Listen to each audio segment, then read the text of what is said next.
On today's episode of Virtual Sentiments, I talked to Dr. Susan J. Brison. She is the Susan and James Wright Professor of Computation and Just Communities and a professor of philosophy at Dartmouth College. She was also the director of the Susan and James Wright Center for the Study of Computation and Just Communities. She is a social and political philosopher specializing in feminist ethics, trauma theory, and freedom of expression. I want to open by acknowledging that this is one of our more emotionally charged episodes and includes discussions of sexual violence and the criminal justice system. So if these topics hit home for you and it isn't something that you feel up to engaging with at the moment, I completely understand. I hope either you'll join us at another time or check out some of our other episodes. In her 2002 book, Aftermath, Violence and the Remaking of the Self, Susan synthesizes her personal account of her survival of a violent rape and attempted murder with a philosophical inquiry of the nature of the self, trauma, and relational autonomy. Recently, the 20th anniversary of Aftermath was celebrated with a second edition and a special issue of the American Philosophical Association's APA Studies on Feminism and Philosophy. Susan and I discussed the meaning of the term, the personal is political, and the ways that for centuries philosophy and even public discourse has been dominated by a specific idealized model of the individual who is highly independent, very rational, unfettered by emotions and even physical experiences. Preparing for this episode, I was struck by how Brison, writing in 2002, discussed how philosophers often wondered whether the self could survive loss or exchange of minds, brains, consciousness, memories, characters, and/or bodies, and imagine high-tech thought experiments involving fusion, fission, freezing, dissolution, reconstitution, and/or teletransportation of an individual. And now with the hype around chatbots as artificial intelligence and continued investments in transhumanist technologies, it seems the ideal of disembodied rationality is still going strong. Just as reflecting on how the personal is political asks us to question our common assumptions that naturalize a supposed binary between the public and the private or the political and the domestic, this conversation with Susan on trauma helps us question the division between the virtual and the physical, showing us how our bodies shape our minds and vice versa.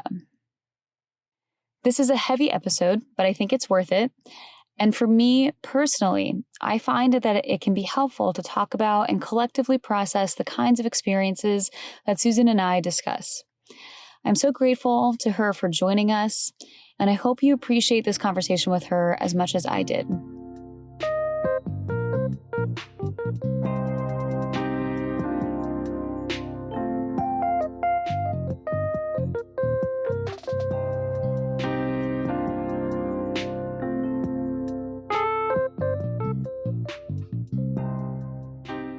Thank you so much for joining us today, Susan. I'm really thrilled to be able to talk to you. Thank you. I'm so happy to be here with you. I have so many questions to ask you and so much that we're going to be discussing today. And I love that it's blending the political and the personal, which I think is always important when we talk about democracy, but I think especially important today. But before we get into the many philosophical and political insights that you share in your work, would you mind giving us a little bit of context in terms of what it was like for you as a philosopher in your earlier years, especially when you were initially working on some of these ideas, in terms of the methodological, discursive, and professional norms of philosophy in, say, the 1990s, early 2000s? How was gender, trauma, and sexual violence discussed or not discussed, both in more generalist or specialist forums in the field? Great questions.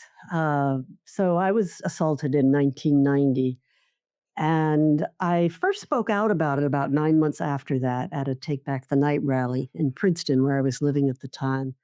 But I first published a philosophy article called Surviving Sexual Violence, A Philosophical Perspective in 1993.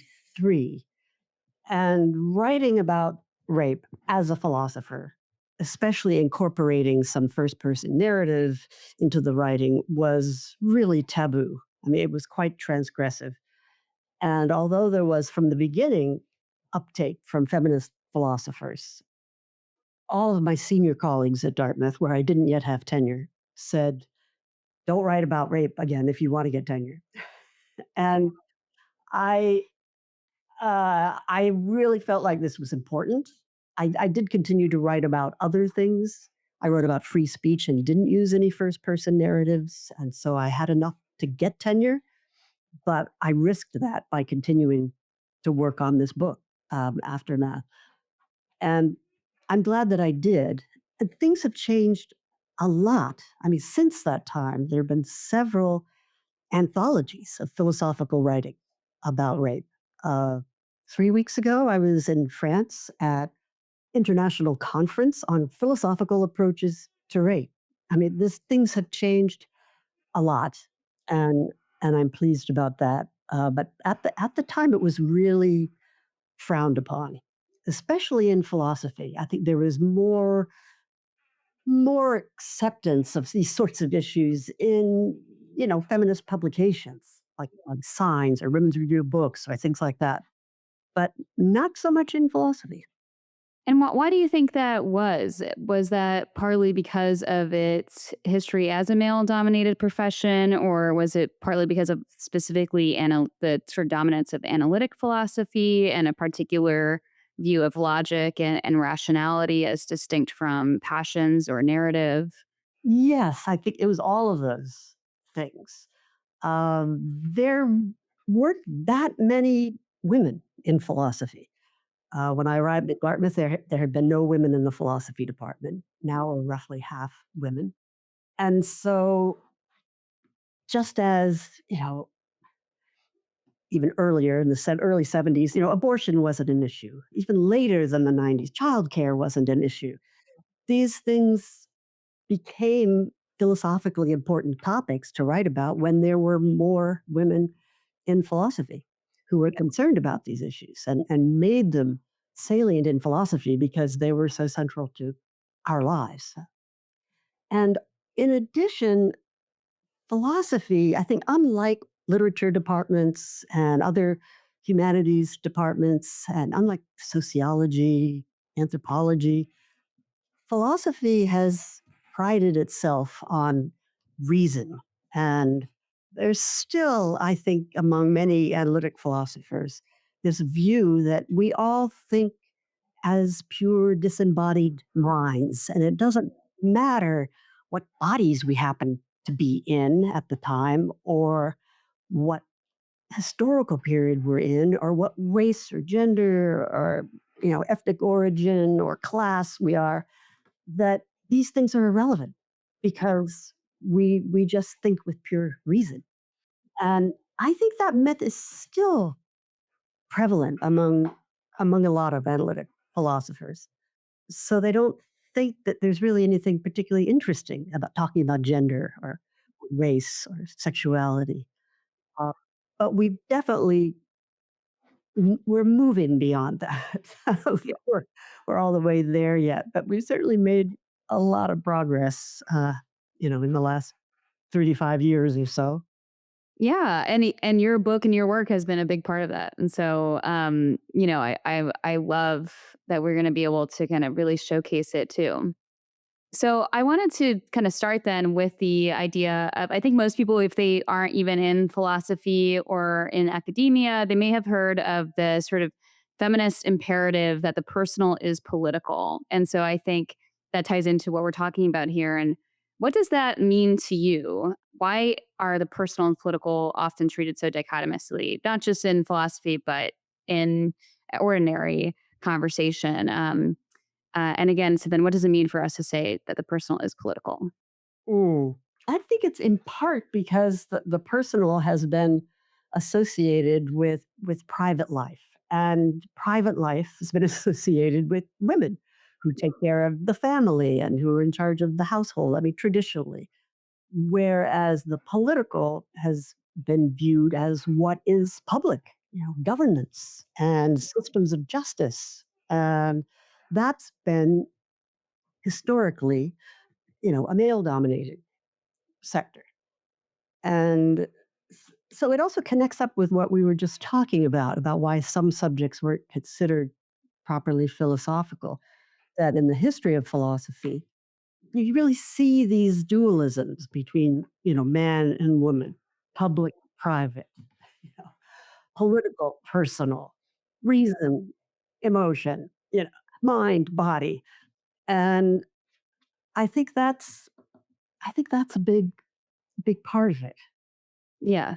No, I think that that makes a lot of sense. And as you know in your book, what I really appreciate it is that when we start then turning to the personal dimensions of our lives and how those are political and how they are worthy of treatment of philosophy, it's not something that, and we'll get into gender and sexuality beyond this, but some of the progress that's been made in these decades has been also showing that this isn't just about women's experiences.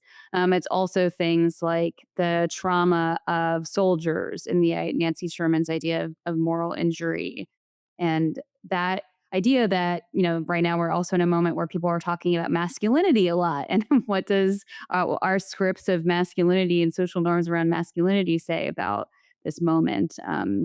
And so, I wondered if you could speak a little bit about how that feminist imperative, the personal is political, how that's beyond any one particular gendered experience. Yes. And then Judith Herman's work in the early 90s, Yes, the yeah. book Trauma and Recovery, and published in 1992, as I recall, brought together experiences of battered women. And that was a term we use, victims of interpersonal domestic violence, and war veterans, and rape survivors, and Holocaust survivors. That there were commonalities among all of these different kinds of trauma survivors, that the reaction, the aftermath of trauma, was surprisingly similar across these groups, which is not to say that what they suffered was the same. I mean, as he pointed out, Nancy Sherman and Jonathan Shea, who's a psychologist who wrote about the particular kind of moral injury suffered by war veterans. And I think making those connections made it possible for some feminist theorists of trauma to be taken more seriously, because they weren't just talking about women, and they weren't just talking about rape and domestic violence, those private matters that we don't really want to talk about and that aren't properly, philosophical as subjects for study. But I've learned a lot from Nancy Sherman's work, from Jonathan Shea's work, primarily on Vietnam veterans. And yeah, recently I'm reading a number of memoirs by incarcerated men who, in some cases, did commit very violent crimes. But reading about the kinds of trauma that they were subjected to in childhood and in early manhood, one can and one should come to empathize with them, which is not to say one should think what they did was okay. I mean, they should be accountable, but one should try to understand what it is that led them. And again, in saying that, I don't mean to say that trauma is the sole determinant, or that anyone who's traumatized is going to commit violence. That's certainly not the case. But it's important to find these commonalities and to at least attempt to empathize with everyone, to, if only in order to understand what they've done, and what they could become in the future. No, like definitely, and I think that that's also getting to that idea of the personal and the political. In what is strange about how much trauma, including interpersonal sources of trauma and violence, as being segmented. What's bizarre about it is how central that is to political life. How can we actually understand injustice if we don't understand the experience of being a victim of injustice in all sorts of ways? And the idea that war itself is, what is that if not the grand kind of topic of political study, so much in the background, as much as politics is so much about avoiding war as other ways of interacting with each other. It's also that we're trying to avoid war. But then how do we understand it without understanding the sort of actual violence that people engage in those contexts? And in some ways, we can understand that, those incidences of violence happen in peacetime too, and how important that is. Yeah. Oh, I think the writings of veterans of the First World War who were suffering from what was then called shell shock, those writings were very instructive. And that the poems and essays that were written about that really focused on veterans who were wounded. I mean, they were victimized. Whereas, I don't know, in traditional philosophical studies of war and of just war theory, the emphasis is on the people who are making war or the high level decision makers. Is it just to retaliate in this way or to what extent? Rather than looking at the personal. What is it like to be a soldier who is in the battlefield? Or what is it like now to be a soldier who is at a distance, you know, directing, guiding missiles?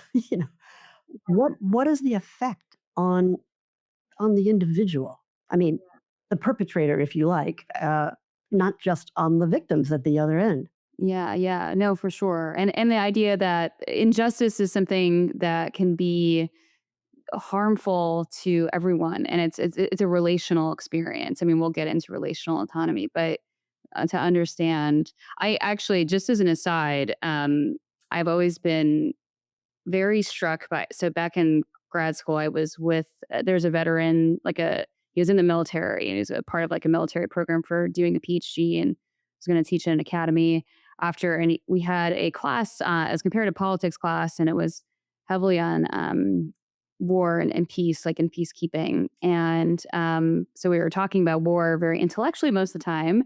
And at some point, somebody was talking about drone warfare and the risk of this being so much more, how this will increase violence because of how relatively low cost to the soldiers themselves. And he was saying, and this really gets into trauma in the body for sure. And I also, I like, obviously, I'm not a veteran. I've never been in war, but I related to this point about the body, which is what he said was that he would give, he had been, in the front lines on the field, many times, and he'd rather be in any of those combat scenarios rather than operating a drone.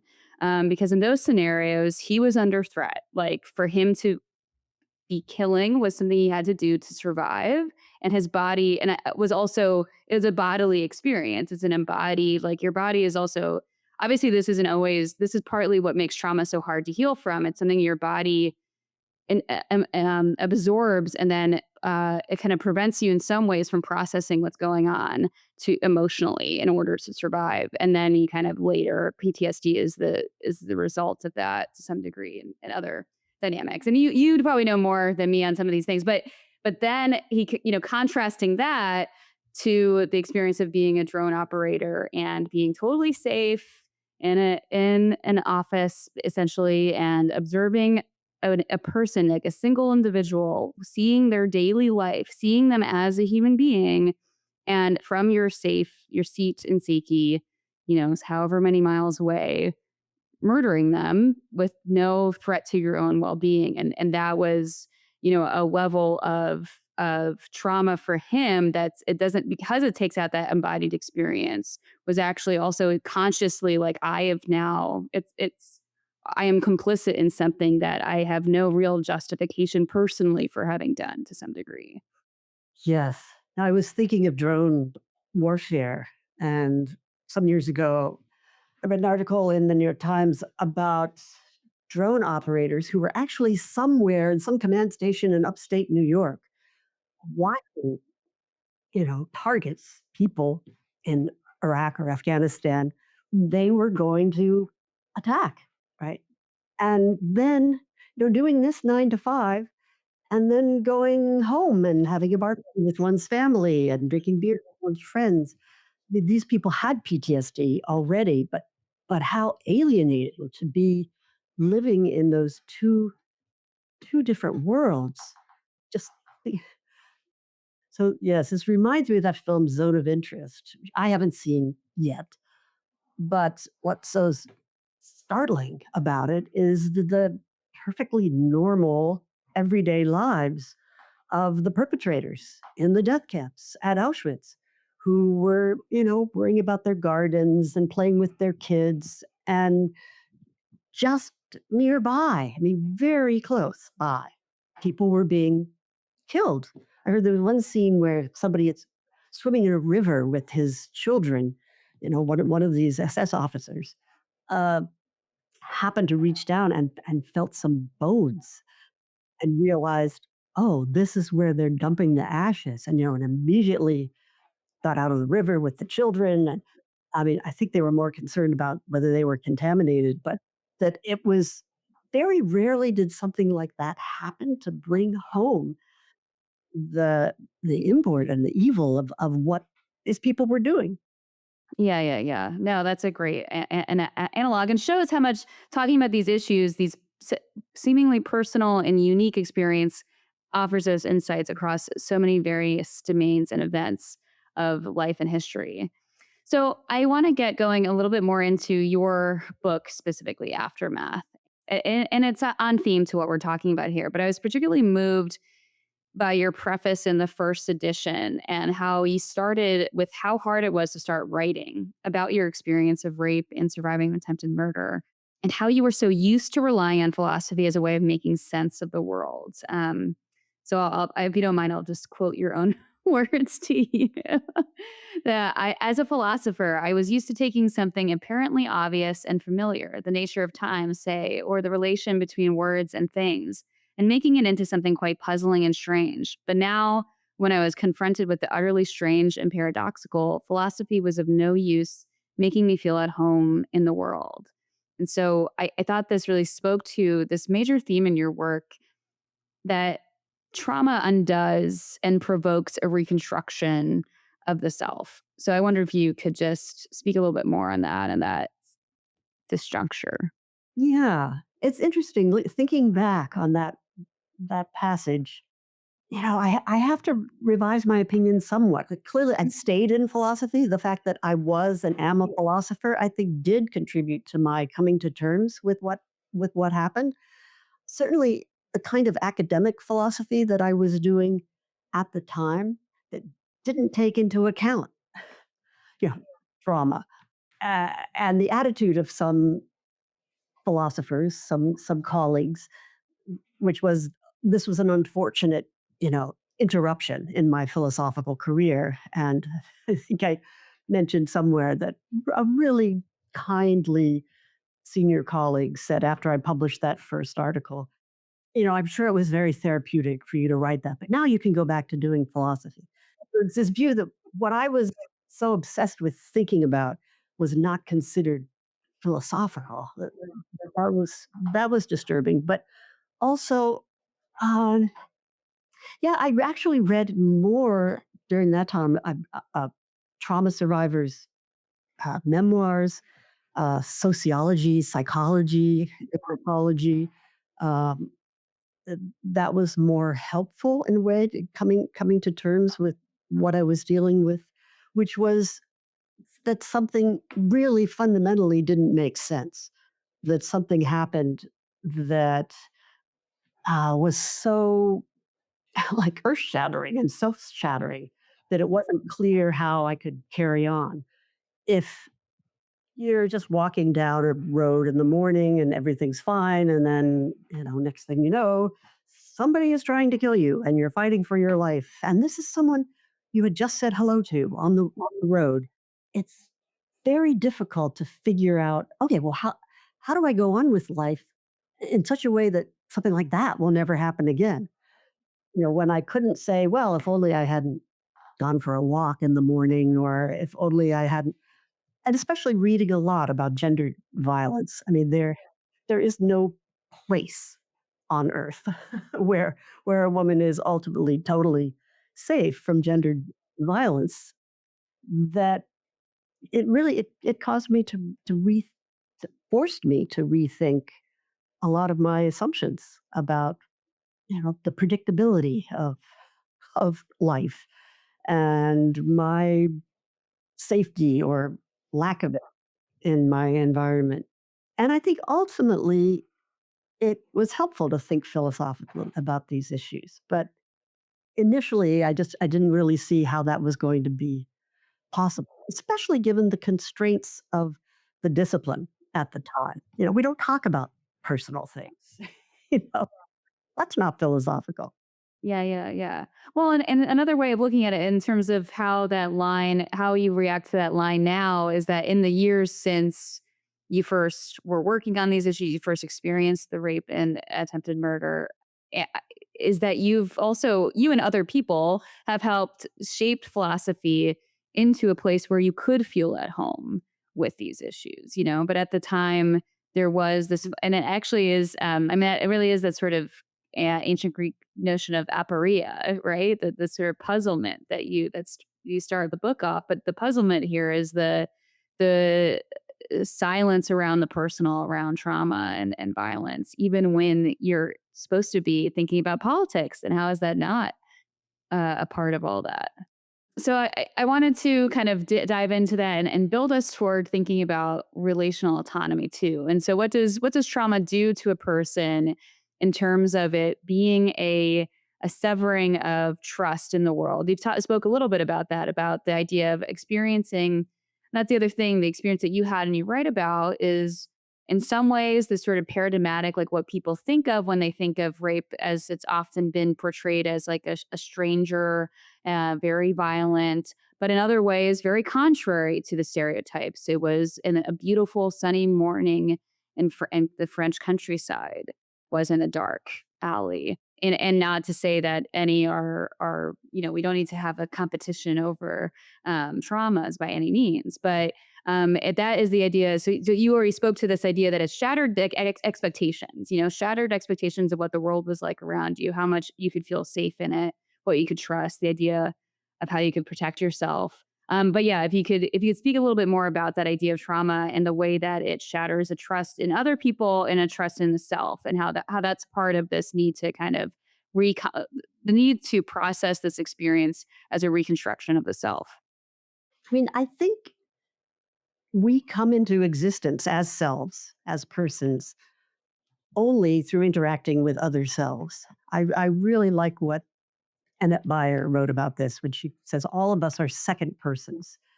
It's not just, well, we become persons and then we interact with other persons. No, we're brought into being as persons only with others who are caring for us. And often, typically mothers and people who are teaching us like in the arts of personhood from the time we're born.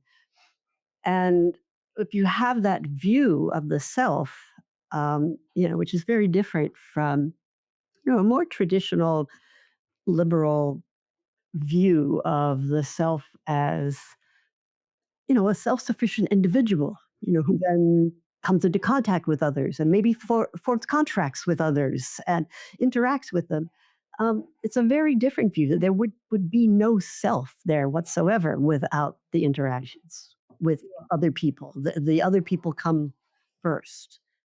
A hazard of that is that just as one becomes a self through interacting with others, one's very self can be undone by others. And it, in some cases, doesn't take, a lifetime of being abused and ground down and by someone. It can happen fairly quickly.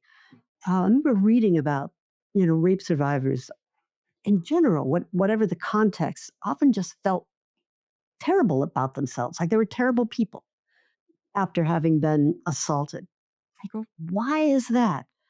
And forgive me because I don't know what other word to use here, but like if somebody treats you like shit, even just for half an hour or an hour, it's hard not to take that in and feel like shit. It's really, almost inevitable. It takes a lot of work to undo that kind of damage and a lot of caring on the part of other people to undo that damage that can be done. And yeah, I think also in my case, when I lost that trust in other people, it also was accompanied by a certain loss of trust in myself. And I think that's not unusual when one's the victim of human perpetrated violence. Well, I should have known, to look behind me after I said hello to this person on the other side of the road, or I should have known not to become lovers with this person who or and abused me, or we, but we can't. We can't. We're not omniscient. We can't predict everything, and one has to just learn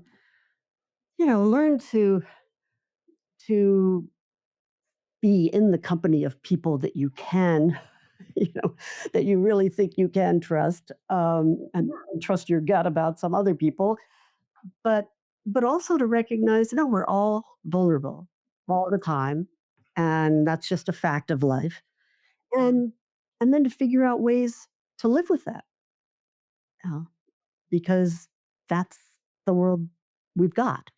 Yeah, yeah. No, exactly. So, and I think that's the thing is often, and I think to some degree, the perpetuation of cruelty can be itself a reaction, and not always, because it's not, like you said, it's also not that always trauma survivors end up perpetuating trauma. And it's also not the case that all perpetrators of violence are themselves traumatized. But there is also this way in which cruelty or rejection of others can be a response to a discomfort with that vulnerability. So for all of us to acknowledge that we're all vulnerable is an important way of being able to then also respect the vulnerability of others and develop that type of trust that we need to have. Because I think fundamentally, also what you're describing too is that loss of control, and how the only way to the sort of, or not the only way, but the immediate reaction is to say, okay, what did I do wrong? How can I maintain that control in the future? Like, but that is itself a very re-traumatizing experience. It's something that we might do in blaming ourselves, but it's also something that people might do even when they're they are well intended and sympathetic. And so getting out to, okay, so what is it like to talk to other people? What are maybe some of the protective strategies that people use?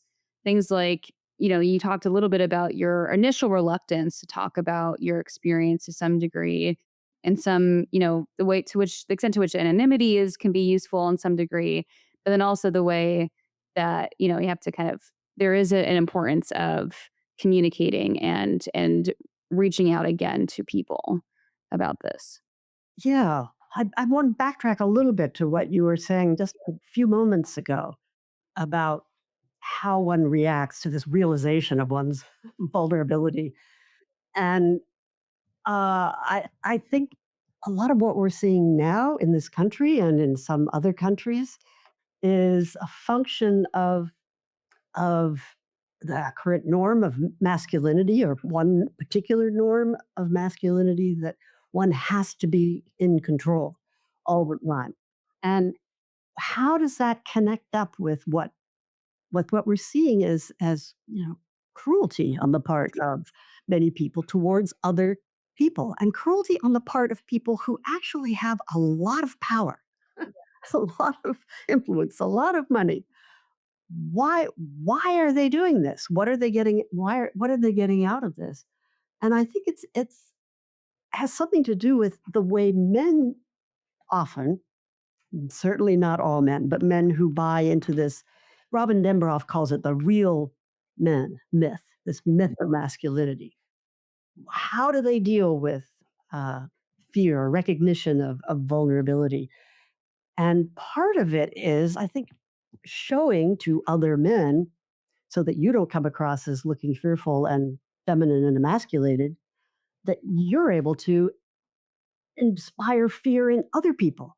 You're powerful enough to make other people terrified of you. It's interesting to think of that as a way in which one might deal with one's own fear. It's not something that seems intuitive. It's taken me a while to think through this, and I may be wrong, but um, I'm really concerned about how certain gender roles in our society lead to uh, yeah, violence. I mean, violence that's not not needed for self-defense. And what purpose does it serve? Why? And I think it's a way of not dealing with the fact that no, we are all vulnerable. And in fact, we all depend on other people. So this myth of the real man who's self-sufficient and doesn't need anybody or anything, I mean, is actually supported by lots and lots of people and by lots of social structures and norms.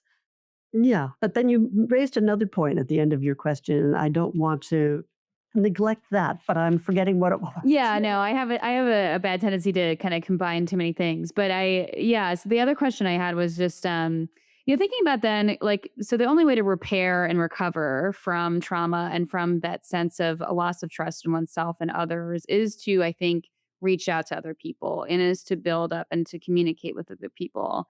But those have all these pitfalls because even people who are well intentioned, to sympathize with victims, who care about these issues, often engage in things that are either implicitly or explicitly blaming the victim, saying things like, well, why did you wear that? Why were you out that time of night? Why were you drinking? Those types of things.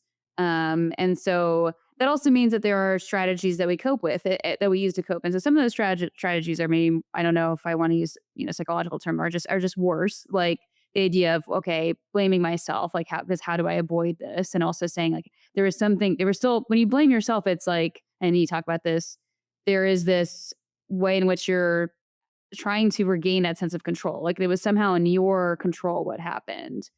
Whereas, and then, and so like, so yeah, so just going to those pitfalls of like, how difficult it is to talk about these things and the kind of strategies that people use. Maybe also what I'm interested in is also the idea of anonymity and the way anonymity can be helpful. Maybe isn't always the end goal of communicating with something about something like trauma, but is something that you can use to start recovering.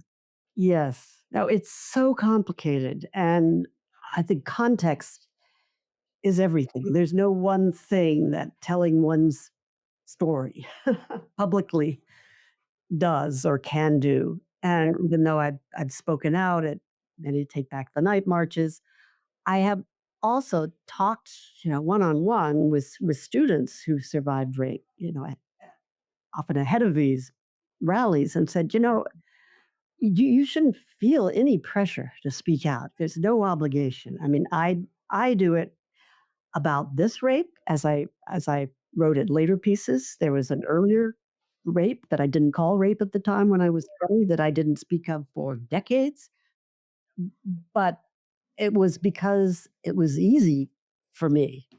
The typical rape myths couldn't be applied, but once you do speak out, that you're not in control of the story. And for someone who is desperately trying to regain control of her life, it can be a mistake to speak out, and people are going to engage in blame and doubt, and that's re-traumatizing. So it's it's important. I mean, I was fortunate to have the right sorts of contexts in which I was able to talk about what happened and be believed. But that's not always the case. I think, and people, it's important to understand why some people just don't respond well. They maybe respond very badly. And and these are really, they can be really nice, well-meaning people, and they can be your family members or your good friends. So it's important to think of what's going on in their psyches that makes it so difficult for them to listen and to believe what they're hearing. And some of it is, I mean, maybe because they love you so much, they just can't wrap their minds around something so horrible happening to you. Often students tell me that often their mothers just are the worst, that they can't sympathize, that they just can't bring themselves to believe that this could have happened to their beautiful daughter. And in other cases, it's, people don't want to accept that something like that could happen to them because it's really scary. And so they have to dismiss what this other person is saying as, somehow a function of what they did, or, so that they can reassure themselves, well, that won't happen to me. And I don't know whether it's still the case, but I read a study someone had done decades, several decades ago, on rape trials, and it turned out that female jurors overall were less likely to believe the female victim than the male jurors. And I think, how can that be? And I think part of it is, that, well, that can't, I can't unconsciously, thinking that can't happen to me. I can't live in a world where I could do nothing wrong and something like that could happen to me. It's a hard thing to take in. So there is a kind of psychological, I don't know, self-protection mechanism that can make it hard for people to hear it, like any stories of trauma. Yeah, for sure. And I think that I really appreciate that. And it gets to that kind of relationality of the entire experience. And so in any one survivor's experience, there's going to be a lot of different unique details in terms of the actual event or experiences. And then there will also be the way that they perceive and interpret and deal with that and then integrate it into their life will also be shaped by how do the people around them react to it too. And like what in the institutions around them, how do they react to it? Yeah. And this raises ethical issues of testimony and of telling one's own first person narrative of trauma. Because, well, if this had been something that had only happened to me, if it really was like a fluke, getting struck by lightning, I wouldn't have written about it. I mean, I probably would have needed some therapy, I mean, just to deal with the trauma, but it was very clear that even at the time of the assault that it was clear to me that I was being attacked because I am a woman, for no other reason. That if my husband had walked down that same road at the same time and seen that same man, he would have been safe and he could have just kept on walking.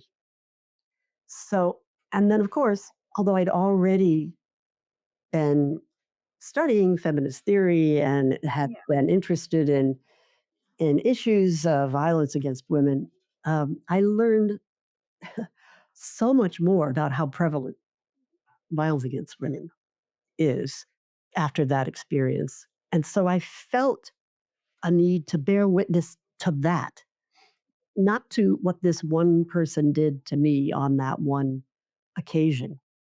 And incidentally, I mean, that's what a criminal justice system cared about, the latter, that the only question in a criminal trial, rape trial, is did this man do those things to that woman on that occasion in that spot? And uh, I mean, did, I, I did think it was right that my assailant was imprisoned for a total of 10 years, not because I thought he was evil or a monster, but I did think he'd probably done something like what he did to me before, and he would do it again. And I wanted other women walking down that street to be safe. But I was not able to say, uh, how do I put it? I wasn't able to bear witness to what happened to me as a gender based crime, that it had anything to do with gender. Right. And that's very frustrating.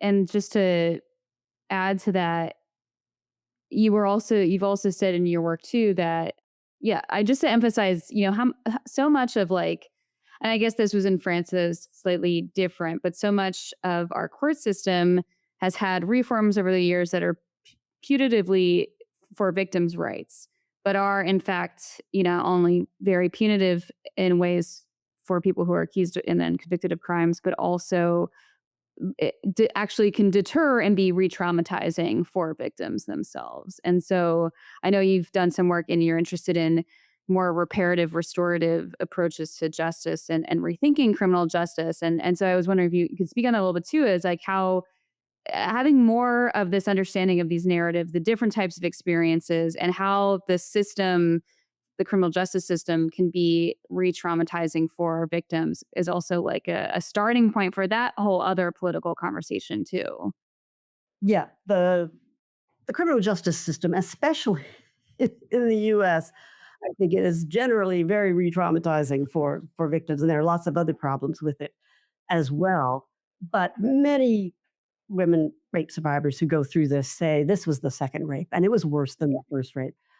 Because I was assaulted in France, because the usual rape myths didn't apply in my case, and they don't apply in any other case, but they get invoked typically to blame the victim. The French system is not. It's not as adversarial. The defense lawyer doesn't get to cross examine the victim. And my story about what happened, what was done by this person to me, was believed by everybody, including the defense lawyer. The only question was whether he was insane at the time. And I was convinced that he wasn't because he knew what he was doing. I talked with him. He knew he had to cover his tracks. He kept saying he had to kill me. So that that the trial was in some ways, I mean, I almost hesitate to say this because I don't think the criminal justice system is a way to solve a problem of gendered violence, but in a way, it was almost empowering. At any rate, when it was over after the sentence was pronounced, it was just a huge relief. I waited 2.5 years for the trial, and it was not a traumatizing experience for me. At the same time, it was not an occasion for me to bear witness to the the kind of violence I had endured, and even the court personnel. I mean, most of whom were men. My own lawyer, said, "Don't think of your assailant as a man. Think of him as a lion, as a wild beast." And I'm thinking, "He's a man. He's a Frenchman, like you." Yeah. The attorney general, who showed me what the documents that were going to be used in the trial, and then, after we went over this, and was leaving his office, he said, "When the trial is over, you must forget this ever happened." And I said, "Well, that's going to be a little hard." He said, "No, but you must make an effort." So I couldn't. There was no part of that trial that put gender norms in question, that had any implications for the lives of any of the men in the courtroom. And and that was what was frustrating to me because that's what I wanted to bear witness to. Yeah, no, and actually, it reminds me of being someone who's interested also in feminist theory, in political theory, and you work on some of these older thinkers. Like I've been working on Jean Jacques Rousseau lately, and talking to people who I think so. A lot of times we'll draw on someone like Rousseau for like democratic theory, but a lot of his work, and there's a lot of debates, and including amongst feminist readers of Rousseau about how to interpret him. In some ways, he has this vision of like a Republican political economy that has a role for women, but also, and I kind of follow more Elizabeth Wingrove's writing on this, an idea that he's dependent on a certain relations of domination for women to play these certain traditional domestic roles in ways that are essential to the functioning of the system. And so, what sometimes I can get frustrated when I try to talk about this with other political theorists. It's very much like, oh, it's a little bit like, oh, he was of his own time. Oh, it's like it's just pure kind of he was misogynist. And it's like, and I'm not, it's not that I'm not interested in that, but it's like the reason why I want to talk about it is it has a general point about the way that society can depend on domination. And it definitely has it, and here has a gendered aspect, and that continues to this day. And we have to talk about gendered forms of domination, and that's a part of politics. But it's also it's not just misogyny, it's a theory of power and domination. It's a reliance on power and domination in ways that are instructive theoretically. Yes.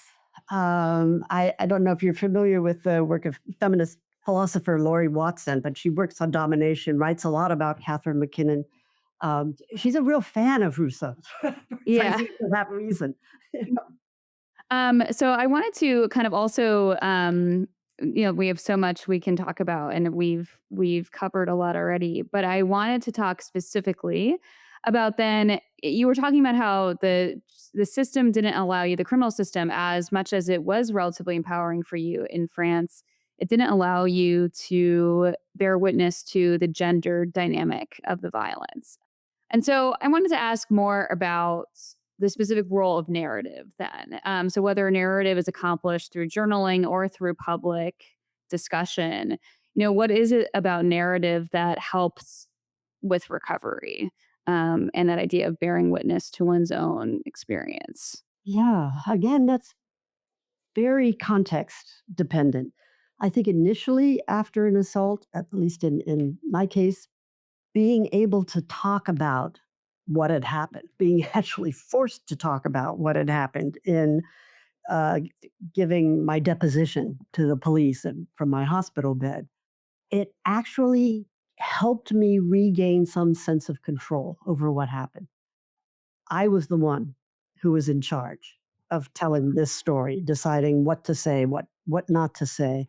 And as I was saying it, I wasn't being subjected to it. It was almost like, you know, traumatic memory can be, especially I think in the beginning, very involuntary that you just recall these images. I mean, they can not be not just visual, but auditory and olfactory, and one is sort of taken siege by them, one's victimized by them.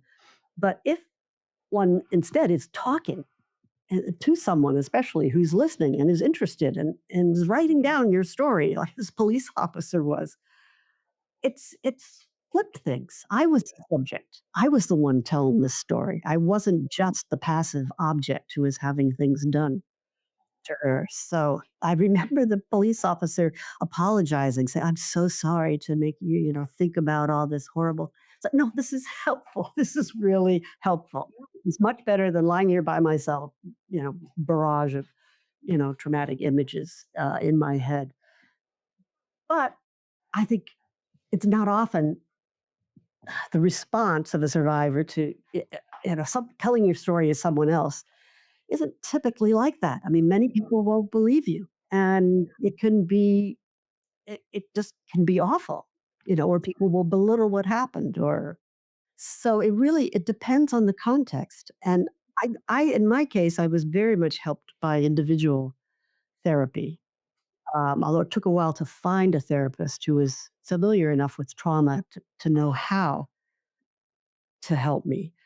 And as I've written, group therapy was really important because I was able to I was better able initially anyway to empathize with other women who would describe what had happened to them when they were raped, describe what a man had done to them. And I was furious. I was so angry with these assailants, but at a time when I wasn't angry with my own assailant. And that was surprisingly common reaction, that it was easier to feel anger on behalf of someone else than on one's own behalf. So talking to other people, I think, is really important. I mean, you brought up writing in a journal, and I think that can be very important as well. I started doing that several months after the assault, and because there's a way in which, in my case, I sat down at my computer, I wrote something, and then I would print it out. And the first thing I did was like just a story of what had happened during the assault, and I read it, not out loud, but I was just reading it, and it just hit me. It's like, man, that's awful. That happened to somebody. And that somebody was me. It really did externalize it in a way that I hadn't been able to do just thinking about it in my own head. No, I was gonna say I love those stories because I think it's very relatable, and it's very the idea of it's just so interesting how empathy works like that, right? And obviously, I don't talk as a psychologist by any means, but also somebody who I really like, not everybody does, but I really like Adam Smith's theory of moral sentiments. I mean, it's where we got our name for the podcast from. But what's interesting about it, and he doesn't. I mean, I sort of draw out some stuff on this in the work that I've done that connects to these ideas with rape and victimhood. But what's interesting is what I do like about it is how actually it's quite adept at how much we do empathize, how easily we do empathize with other people. Like, I think that other philosophers, they treat us very self-interested and unable. Like, it's not this natural kind of inherent capacity that we do. And while Smith is also quite he gets criticized for thinking that we kind of are forced to have a certain command over our emotions to get sympathy from other people. Although I think we see that. I don't know. As somebody who's, when you talk about hard things that happen to you, you do have to be careful to do it in a way that people will relate to and not think you're overreacting. And like, if you really want to scream or you want to sob, people aren't going to necessarily, it's going to make them uncomfortable rather than, and not always, but I think sometimes. But it gets to, but what you're saying, what I do like is that when trauma happens, because there is maybe some of this protective response of blaming oneself and attempting to get control, in order to actually begin to empathize with oneself, the empathy might start with others first, the way that you talk about with group therapy, and that you're not really able to access that anger for oneself, but that sympathetic anger and resentment for other victims is such a crucial part of the process. Yes, I definitely agree. And only recently discovered how important and relevant Adam Smith is for thinking about these things. So thanks for bringing that up again. I wanted to actually mention that it was at Georgetown some years ago, after I gave my Sullivan ethics lecture, when you reminded me that that's when we met first. Yes. After that, it was when Joshua Miller approached me. He's lecture professor at Georgetown who does a lot of work with incarcerated people. And he said, I always use the book Aftermath when I teach my course on crime and punishment. And, I do it to sort of give the victim's perspective. And some of my students have this view that you're really kind of in favor of our criminal justice system. But I don't really think that that's the case. What is your view? And that was such a great question to ask me because I said, no, I'm not in favor, and especially not in the U.S. And since that time, I haven't been writing much about this, although I do talk about this in the preface to the most recent edition of Aftermath.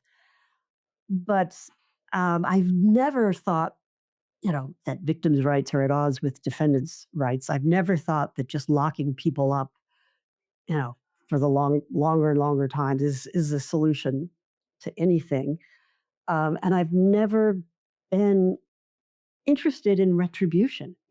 I mean, I I I have no desire to make other people suffer. To the extent that I think incarceration is sometimes necessary in this world at this time, it's to protect others in the community, but that for me is the only reason. Not even because people deserve to have their liberty taken away from them. And so I was I was really pleased that he asked that question. And it got me on the trajectory of reading more about the US system of incarceration in particular, which it just races to the core and dates back to slavery. And it's not something that I'm in favor of. I'm extremely critical of it. And it's certainly not a solution to male gendered violence against women. It's it's especially for women of color, especially for Black and women. It, the criminal justice system very frequently victimizes them again. If they're defending themselves or if they're perceived as having perpetrated some kind of sexual violence, it's worse than not a solution. It's a big problem that we all need to be working on. So I feel an obligation to speak out about that. And it really was prompted by that question from Joshua Miller. Yeah, no, it's great. I'm glad he asked you, and I mean, I'm glad that he also had a good sense already of where you were. But it's good that gives you opportunity to make it clear and engage further. Yeah, and I wanted to add to that that I would never that there is to some degree isn't this is getting us a little bit into the sort of challenges of positionality and that type of approach to political philosophy and theorizing because and you talk about this that, there are some pitfalls of personal narratives and some difficulties, and one of them might be like, because I was about to say, and I will say what I was going to say is like from my perspective, in my own experiences, there is this really high cost of the more retributive, punitive model. And so when you, to the degree that a victim's response is, okay, I must have done something wrong. Like in order to deal with this, I think of the ways that I did something wrong. And then it makes it even harder to say, oh, the only way for me to like prove this in the eyes of other people is to go through this system that requires, if it goes in my favor, it will utterly destroy another person's life. And that's partly why other people are going to be looking at me skeptically too, because they see those high costs and they're like, was this person trustworthy enough? Do we want to trust that they, aren't just making this up for their own? It adds a stakes to a situation that is already extremely challenging for the people involved. Yes. And especially in cases of interpersonal violence, I mean, where the perpetrator and the victim know each other, it makes it impossible for the victim to get what she might want more than anything else, which was recognition, acknowledgement, and an apology. I mean, the perpetrator's lawyer is going to say, "No, of course you have to plead not guilty. You had nothing to do with this, and you may have to you have to prove that by showing all the horrible things this other person did." It's just it, it's a terrible way of mending not only relationships but communities that are devastated by violence. And a couple decades ago, I would not have been in favor of restorative justice solutions to, say, campus rape, just because of the power differentials. But now I actually think, I mean, some campuses are moving in that direction, motivated by what students want. I think that can be a good thing because it it doesn't help victims for bad things to happen to perpetrators. I mean, generally, some people say it does, but I'm deeply suspicious. And I think in our criminal justice system, I mean, these crimes, like what happened to me, they're crimes against the state, and the state has to do something, what and heal the state. Isn't it, it's not about healing the victim or giving the victim what she needs or wants. And I think that's really important to keep in mind. And I think those victims, there still are some, who are in favor of the death penalty or what, you know, life in prison without parole, which really is sentencing someone to die in prison. It sounds much more serious when you put it in that. Um, that some victims think that's going to make them feel better. How? Why? Yeah. No, exactly. But I was gonna say, yeah, so that gets us I just briefly, like, if you I mean, this is a big question, but it's just relevant to what you're saying, is that issue of, like, of positionality and how, like, these are all things we need to bring into the conversations, but there's no obvious way to settle the conversations once and for all, right? And that's not necessarily a bad thing, but yeah, I was wondering if you could speak on that a little bit about, like, the way that now that, like, philosophy has been transformed so much as a discipline and also public discourse by ideas like positionality and epistemic injustice and things like that. What are some ways that, what are some of the challenges of bringing kind of the personal perspectives into the political conversations? Yeah, there are lots of risks. And as I was saying earlier, if this had been something that had just happened to me, I wouldn't have written about it. But it happened to lots of other people. But how do you define that thing that happened? Right? What happened to me was a particular individual experience.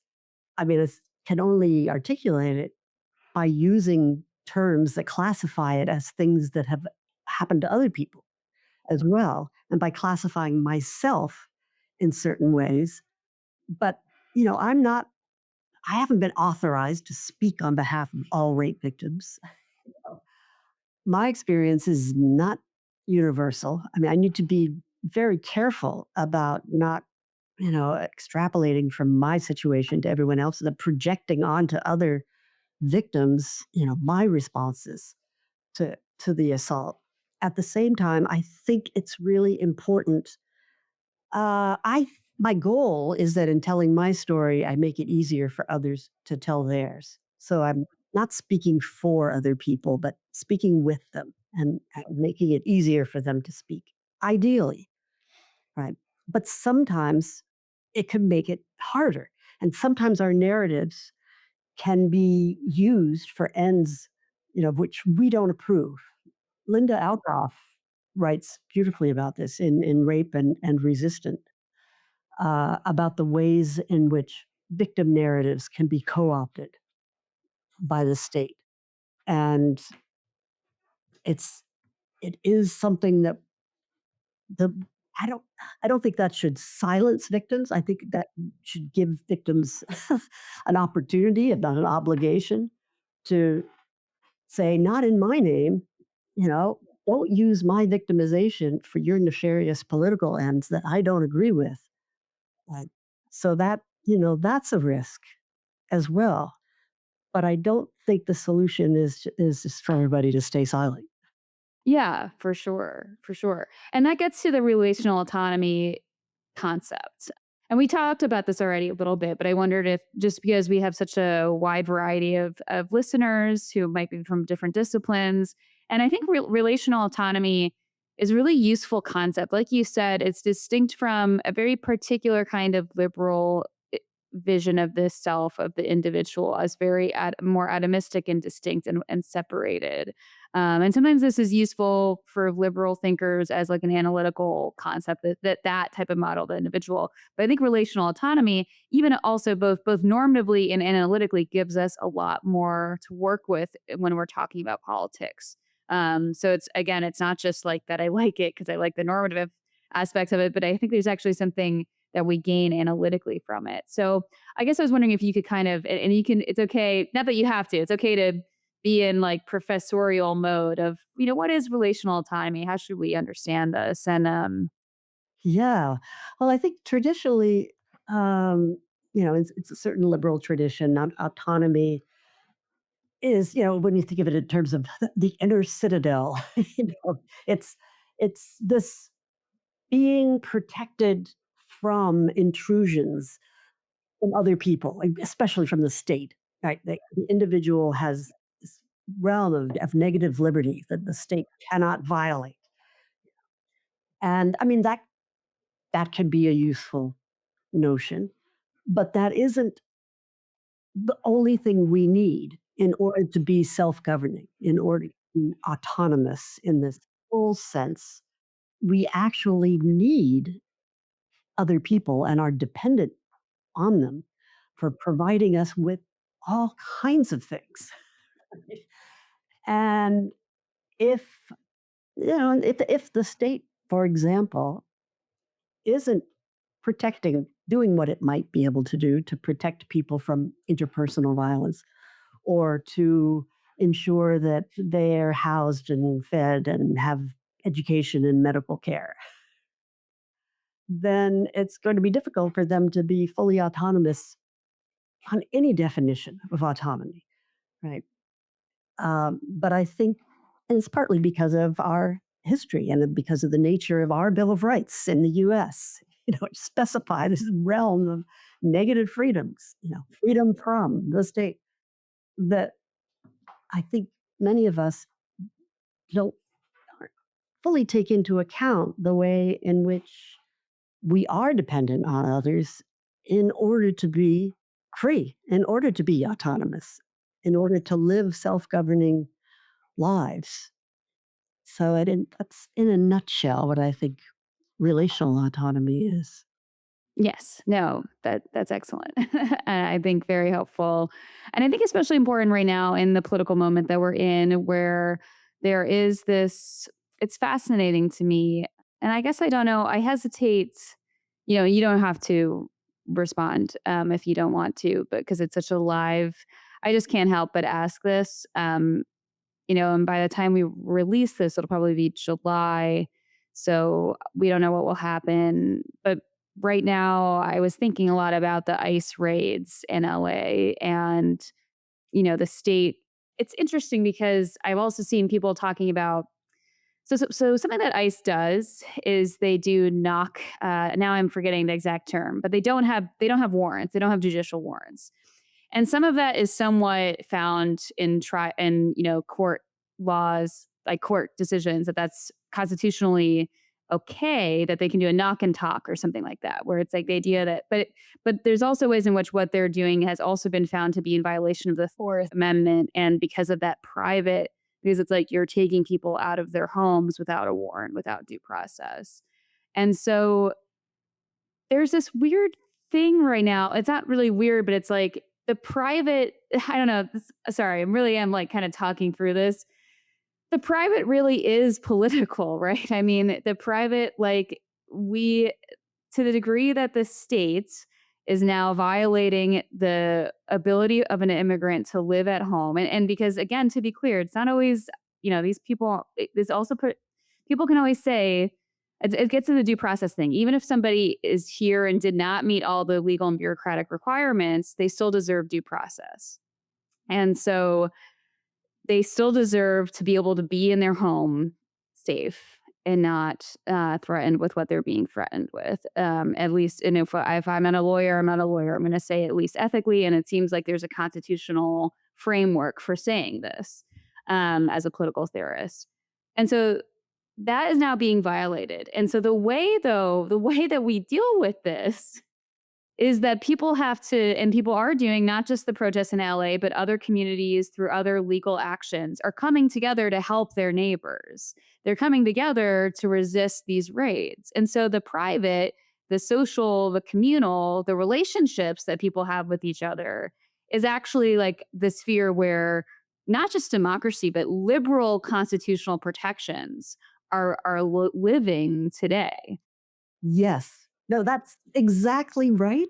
But as you pointed out, in order for that private sphere to be protected, the rest of us have these political obligations to help our fellow citizens. That the private sphere can't be protected in this particular case without some kind of political movement. That's very interesting.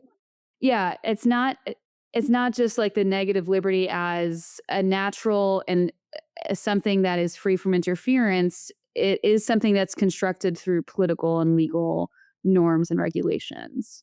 Yes, and I think, a number of the amendments in the Bill of Rights need to be construed in that way. I mean, I kind of glossed over, the Bill of Rights very, very quickly, but I certainly don't mean to disparage them. No, no, no. No, no. Very important, but yeah, and I think the view that I was presenting of them is not really one that I hold, that really you can adequately account for them solely in terms of negative liberties, that even for something like free speech, you need to have, certain things from the state in order to have free speech, even though it's the right to free speech is presented as a negative right. Congress shall make no laws, No, but you were right that often the way that people, the sort of a common language that exists, like it, or a prevalent rhetoric around Bill of Rights is often heavily individualized and heavily, again, kind of like, I love Smith, but this is also something I still struggle with. I mean, Smith is always talking about natural liberty, and so a lot of times, the extent he has the reputation he has around negative liberties and individualism today, it's because of this sort of assumption that there's this sphere that exists naturally that we just have to prevent the state from encroaching on. When in reality, I don't think there was a historical moment in the US that you could say there was this sort of, at least, we just want to limit us to a certain context. We can't kind of take these things naturally and for granted, and they've always been to some degree socially and politically constituted. Well, I'm really looking forward to reading your work, and you mentioned that you've written on Smith's moral sentiments, so send me some work, and we can have an ongoing conversation about that. Yeah, no, I would love to. I mean, I know you're so busy, so I really appreciate the time that you took to talk with us. And so I will gladly send yeah, I mean, just to explain that a little bit.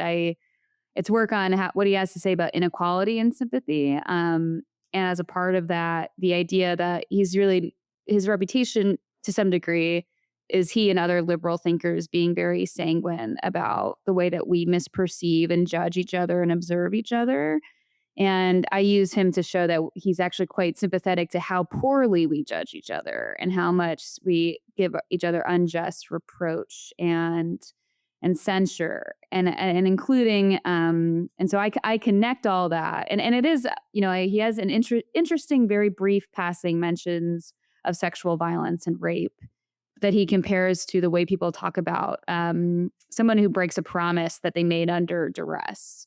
And the ultimate, concluding part of those passages is he's talking about, of course, no one would want to be talking about this. Like, this is not like you wouldn't want it, but it's like, this is a stigmatized, to the degree that we associate this, a violation of chastity, a violation of fidelity, even under duress, even though it is under violence. And we should see that as an injustice. It's something that's often weighted with shame because of ideals we have around truth and chastity. And so I draw all that to critique the way that we have kind of surveillance measures and American welfare programs that implicitly suggest to the people who are making claims that they are to blame for whether they're poverty or also a lot of times people are victims of interpersonal intimate violence and domestic violence. So it's not a critique of the welfare programs, because I also don't think there's I mean, you could do more discussion of that in Smith's economics, but I don't think it's even I think even there it's not clear what he would say. But I think it's the surveillance, the fact that we make them very punitive and surveillance based is what it's criticizing, and connecting that to the traumatic experiences of trauma. Yes. No, you're prompting so many thoughts. With Marianne Franks wrote an article some years ago on democratic surveillance, talking about, well, now we're all really interested in the digital age and surveillance because we're all kind of subject to it all the time.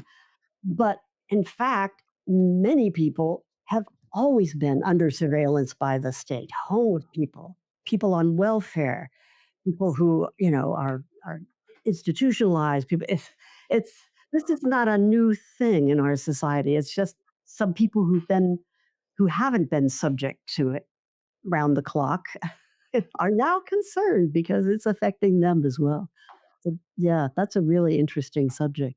Thank you. Thanks. Yeah, and that's the thing is like my work was always a little bit motivated by digital. And that's part of what this podcast is about is thinking about what does a political theory for virtual age look like, a digital virtual age. And what is nice though is being a political theorist working both historically is it's going to get you out of the sort of novel technologies and think about the broader political dynamics of something like surveillance. And so the first work I did was much more engaged with kind of state policy and welfare and the history of economic inequality. And I think that's sort of a good way to start. So we don't also, don't neglect the forms of power that have already been persisting and also shape how digital surveillance works as well, because it's all now quite entwined too, thinking about private and digital and inequality and Yes. surveillance.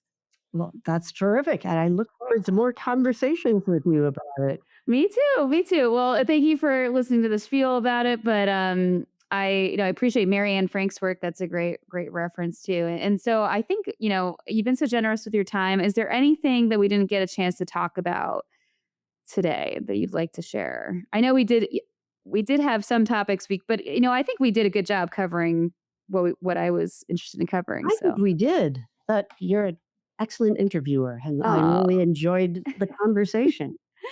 Thank you so much. Well, thank you so much. It really was wonderful to speak with you.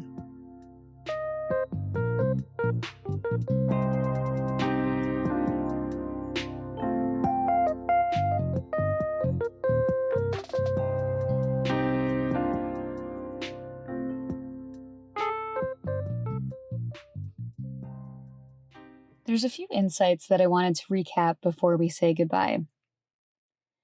You may have heard the term, the personal is political.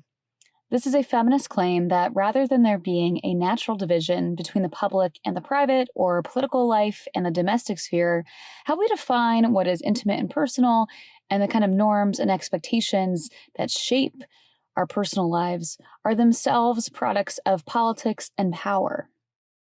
In particular, Susan discussed how we can see this in the history of philosophy. Topics relating to the embodied and emotional facets of human experience tended to be neglected by mainstream and dominant voices in the 20th century. Philosophy's neglect of the so-called personal could be seen in the privileging of disembodied rationality, the model of the human individual as independent from others and acting with pure reason, unfettered by emotions, often treating emotions, as well as personal relationships, as primarily corrupting of quality, moral, and political judgment. Of course, Susan is just one of many academics and activists who changed this, and talking to her gives us a perspective not only on just how much it took to open up the field to address aspects of political and social life so long sidelined as simply personal, but reminds us that these ideas are still in development and to some degree attacked today. Now, this rational agent model that we discussed in philosophy is also quite popular in other fields, such as political science and economics. It is quite similar to what we know as rational choice theory. Never wanting to strawman anything, I first want to acknowledge the analytical value of rational choice theory as a methodology, a way of studying social life, even though I do not use it in my own work. In social science, it can be helpful to use even oversimplified and imperfect models, like the model of the rational agent, to gain traction on a given collective phenomenon, whether social, economic, or political. By keeping the model of the actor constant, a social scientist can attend more closely to the effects of other variables, such as formal and informal institutions, whether those are markets, bureaucracies, electoral systems, or even cultural norms, or structures like the structure of the international system and the balance of power between states. The problem comes in when people treat the model as though it is reality or the only right way to study ourselves and our world. Here at the Hayek program, we do a lot of work on Eleanor Ostrom. I know I've cited her before in this podcast, but I really think she's relevant to this conversation with Susan. So Ostrom both worked within rational choice theory and criticized it a bit, not unlike in a manner that Susan discussed, in terms of emphasizing the more emotional side of human agents.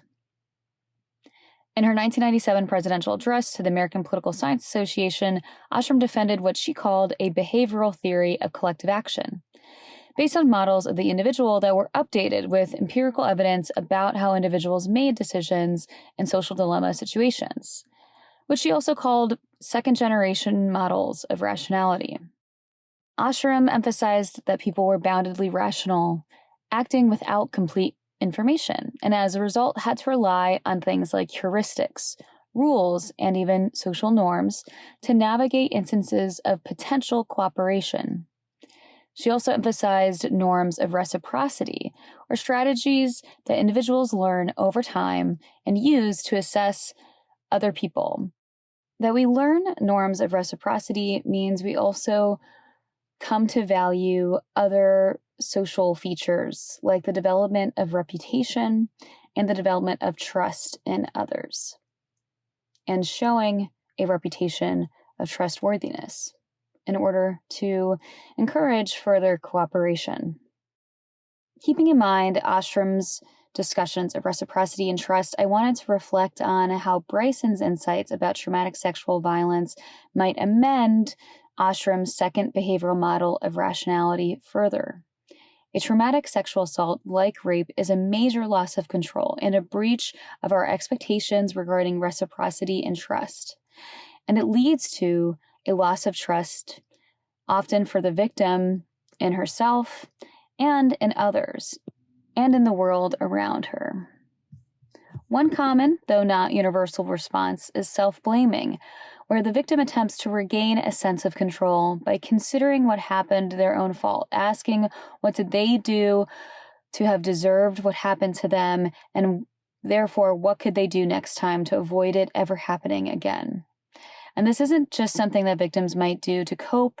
It's also something you see from even well-intentioned bystanders, friends, and family. Brison also emphasized a model of relational autonomy. And I think this is a really important concept that I'm very fascinated in, and that I think isn't always necessarily contrary to some models of the self, but expands on and helps make sense of ways we already think about the self. And so in her book, Aftermath, Brison defends the relational self as a self that is both autonomous and socially dependent, vulnerable enough to be undone by violence, and yet resilient enough to be reconstructed with the help of empathetic others. Now, that's a direct quote. I think that's putting it so well. And you see here how there is a notion of autonomy, but one that is inclusive of the environment in which we are embedded and the relationships we have with others. Susan and I also discussed personal narrative, both as a method that is used to show how the personal is political and contribute to philosophy, but also as a therapeutic method through which victims regain that sense of control in a manner that's perhaps healthier than that self-blaming dynamic I just discussed. Journaling, individual therapy allows someone to exercise control over how they remember and understand their experience. It also helps to externalize the experience. Susan talked about feeling more empathy for herself after reading the account that she wrote soon after her own rape. A corrective to that impulse to blame oneself is a way of externalizing and then exercising empathy for what happened.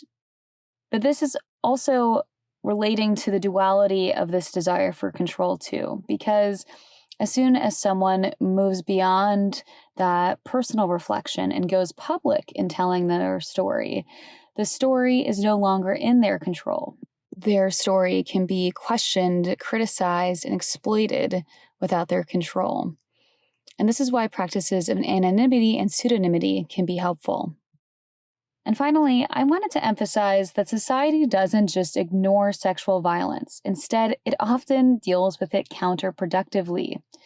Susan and I discussed the retributive aspects of the criminal justice system and how it can be re-traumatizing for victims and oppressive for accused and convicted perpetrators of violence.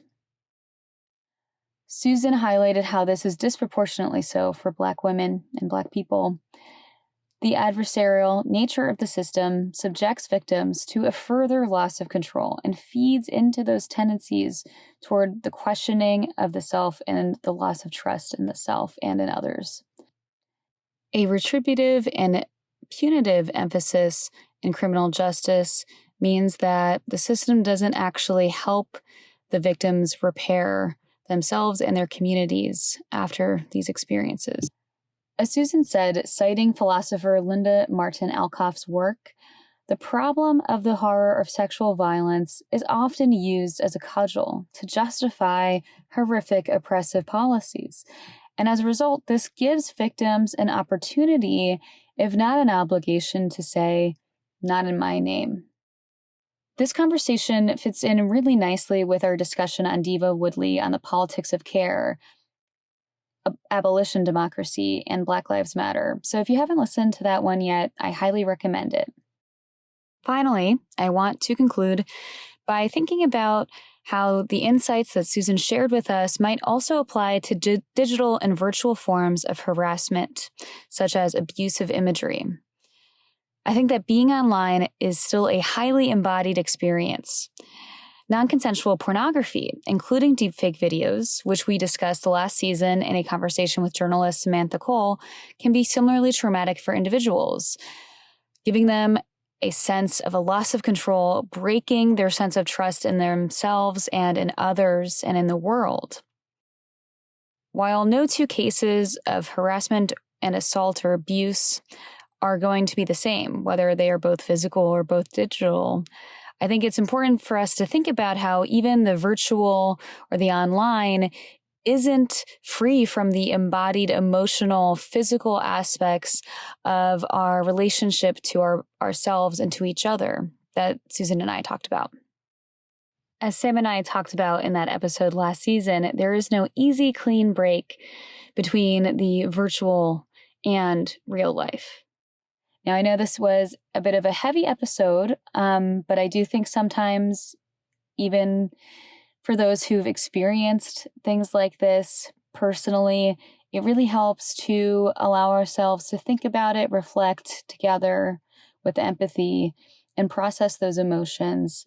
So I thank you for taking the time to do that with me today, and I hope you take good care of yourself. Thank you so much for joining. Till next time.